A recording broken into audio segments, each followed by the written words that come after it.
Hello friends, welcome to my channel JRK Kolleru. Please subscribe my channel.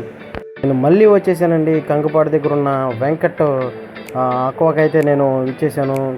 ఈరోజు vehicle వచ్చేసి opting KGR చిన్న అని ఆయన వెహికల్ అయితే వేసుకొచ్చాను.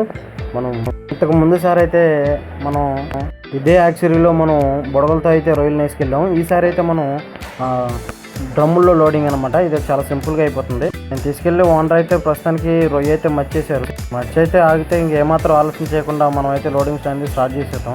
ఇంకా లోడింగ్ అయితే స్టార్ట్ అయ్యే ముందు మొత్తం యాక్చురీ అయితే ఒక రౌండ్ అయితే వేసేసాను. ఇంకా యాక్చురీలో అయితే ఎక్కడ చూసినా పెద్ద పెద్ద మిషన్లు అయితే కనిపిస్తూ ఉన్నాయి. మనకి వేసిన మర్చి అయితే ఇదేనమాట. ఈ పిల్లలు అయితే ఎన్ని ఉంటాయో అయితే నాకైతే కామెంట్ చేయండి. ఇంకా మరి కొద్దిసేపట్లో అయితే మన లోడింగ్ అనేది స్టార్ట్ అయిపోతూ ఉంటుంది. నేనైతే లాస్ట్ టైం ఒక 10 days బ్యాక్ అయితే ఇదే యాక్చురీకి అయితే వచ్చాను.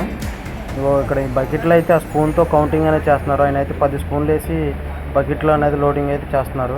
ఒక్కొక్క స్పూన్ వచ్చేసి ఇంచుమించుగా 2000, 2200 వరకు పిల్ల ఉండొచ్చు.